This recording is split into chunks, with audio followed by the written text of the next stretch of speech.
what does a typical day look like for you? Typical day starts right here in this room.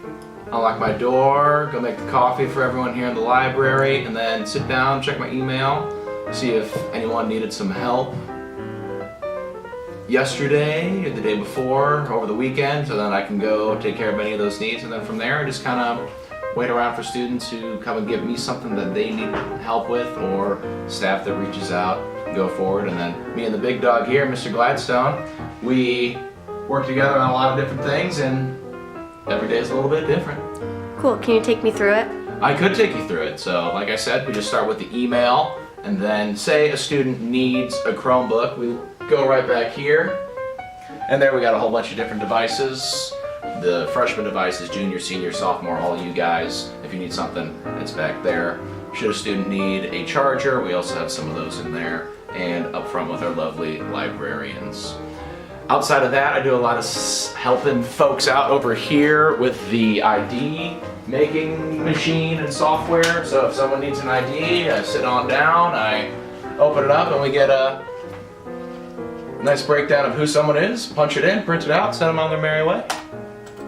But most of the time, I'm spent out on the road, what I call on the road, helping other folks out in classrooms. Just today, helped a few folks with projectors, been down in the art room helping out with some of their big, awesome projects that I'm sure we've all been seeing around the building. And it really depends on who needs my help on any given day. So what made you want to become a teacher?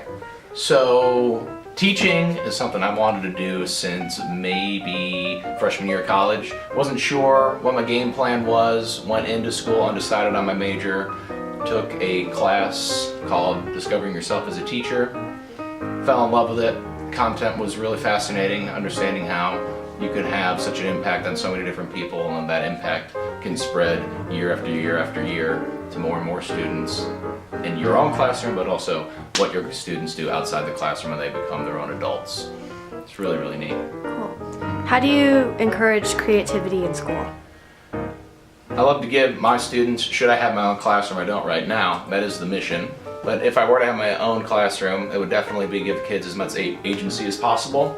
So one big unit that I really dove into was one revolving around music in the 40s and 50s. Difference between younger generation, older generation, and how they kind of clashed on what certain music should sound like, how it should be represented, difference between Frank Sinatra, Elvis Presley, where those shook down to the core of some like anxieties that some folks might have had. And then what I did in order to really get my kids thinking creatively was ask them to go do that with their parents. So a song that they really like. I had a lot of kids that took songs off of Kendrick Lamar's To Pimp a Butterfly album when I did this assignment because of a lot of the political energy behind those songs. They showed it to their parents. They got some really interesting feedback, and it really showed how things from the past can really come together and work in students' lives, allowing them to be creative with some of their work. Really neat. So what are your thoughts on Ladue? Don't know much about Ladue other than, yeah, they're not too cool, man. They're kind of a bunch of jerks out there over at Ladue.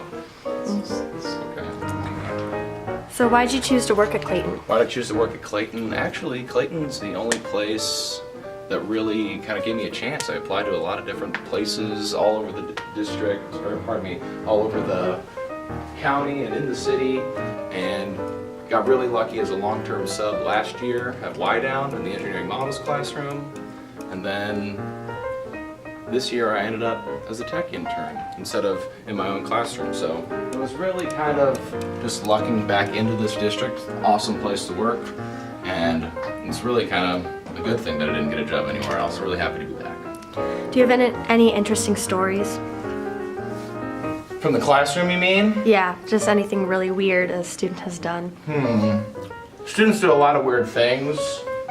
It's not to say that there's any one thing that's really standing out in my head, but we had a project last year where we did a lot of work with gliders, throwing gliders, and one thing that was just really shocking, one child threw a glider that wasn't theirs, and then the student whose glider it was ended up stepping on that glider and kind of ruined their whole project, which was really devastating. I felt really bad. What historical figure would you love to have coffee with? Good great question. I'm not too sure how we would classify this guy as far as historical is concerned, but I think Quentin Tarantino would be a really neat guy to kind of sit down and have coffee with, talk about some of his films that he's done, get a look at some different things as far as the angle he takes in certain shots and the political energy behind some of his films, where he's coming from with those and where he can come up with justification for a lot of the violence and vulgarity in his movies. It's really, really interesting. How would you describe Clayton in 3 words? Clayton in 3 words?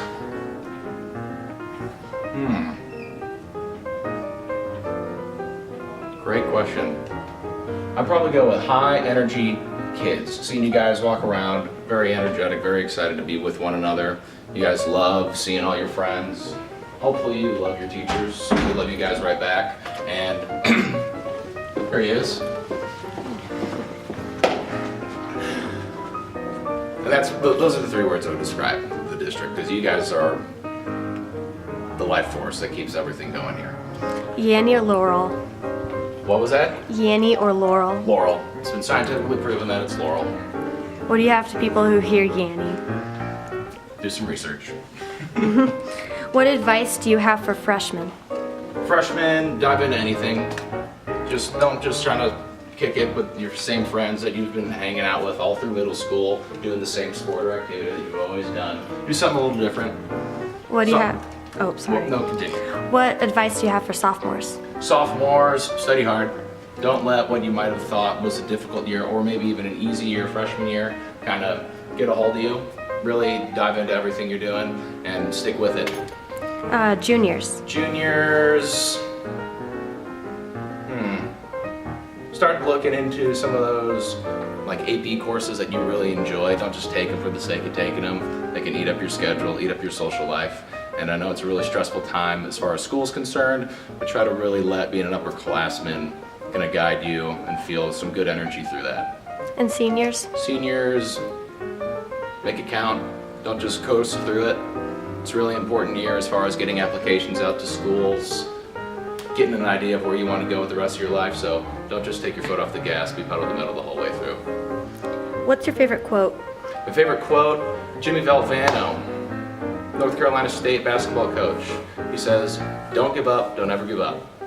Lived by those words ever since I saw his SB speech a long time ago. Watched that speech every single year just to get the chills going, and those are words that I live by. Would you rather fight 20 horse-sized ducks? Wait, that's not right. Would you rather fight 20 duck-sized horses or 1 horse-sized duck? I would definitely take on the 20 duck-sized horses. Yeah. Feeling like a big 20-foot bird that can fly really fast would be terrifying. What is your plan in case there's a zombie apocalypse? Zombie apocalypse plan. That I can honestly tell you I've never given any genuine thought. Off the dome, I would probably say find non-zombies and then attack. I don't know. I've never even seen Walking Dead, so I don't even know how to actually go about it. Do the professionals. Which came first, the chicken or the egg? The egg technically came first. There are a lot of life forms that were laying eggs before the chicken, but as far as the chicken egg is concerned, I'm gonna have to go with chicken that inevitably laid the chicken egg, if that makes sense for you. And this should be the final question. Okay.